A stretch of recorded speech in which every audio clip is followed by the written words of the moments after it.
Georgetown University law professor Cheryl Cashin has been following this case very closely. She teaches classes dealing with civil rights and discrimination and has authored books on this topic.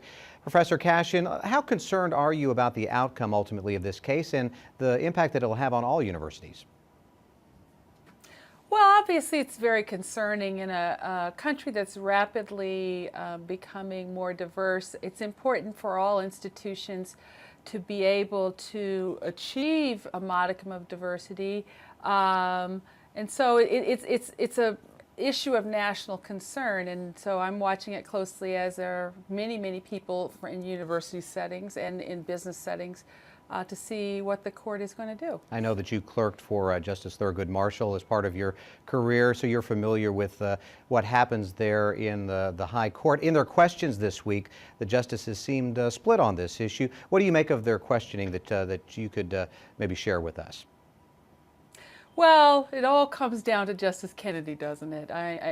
It's fairly clear from the paper trail that there are 4 conservative justices leaning against the use of race in university admissions, and there are 4 liberal justices leaning for it.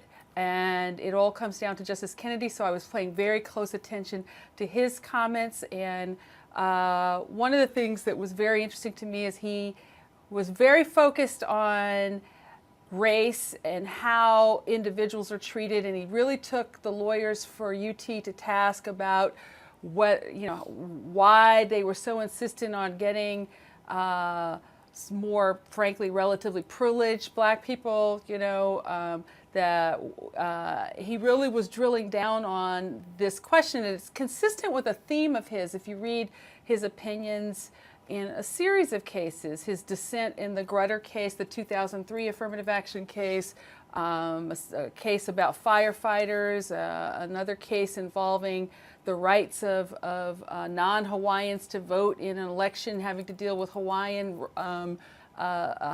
charity. He consistently talks about how demeaning it is to reduce individuals to their race.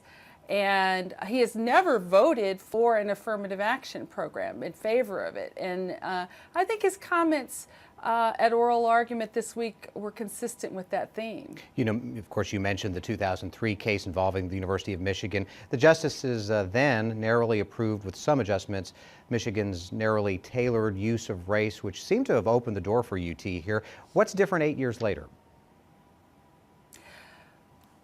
Frankly, the composition of the court. I can't imagine that if Justice O'Connor were still sitting on the court, that they would have taken cert to revisit a decision that was decided 8-9 years ago.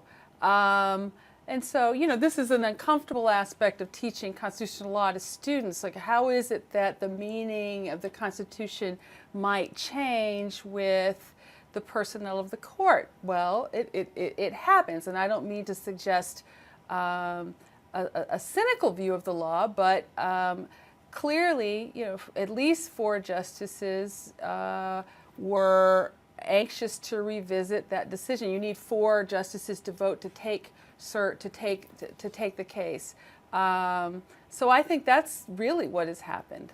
UT's attorney, in the last 8 years. Yeah, UT's attorney seemed reluctant to define the critical mass needed to make UT appropriately diverse. It was pointed out by Justice Sotomayor that the percentage of African American students went from 4% to 6% at UT since the University of Michigan case. How clear should the idea of a critical mass be, do you think, without it coming across as a quota that previous Supreme Court rulings prohibit? Well, this is very difficult. I did not envy the UT lawyers. They really got drilled on this. The Supreme Court has made it clear in their prior precedents that quotas are unconstitutional. Rigid use of race is unconstitutional. So that put UT in a bind. It has this concept of critical mass, the idea that you need enough people of color so that individuals will not have to represent their race, is what has been said, for diversity to be meaningful and a meaningful experience for everybody there. But if you define it in concrete terms, you're going to fall to run afoul of the opinion. So your question was, how should we specific? define Yeah, it? Well, how specific should you define critical mass? Well, the UT lawyers did exactly what they had to do in order to avoid having their program struck down. If they had taken the bait and defined it critically, that would have given the ammunition to conservative members of the court to say, this is a quota.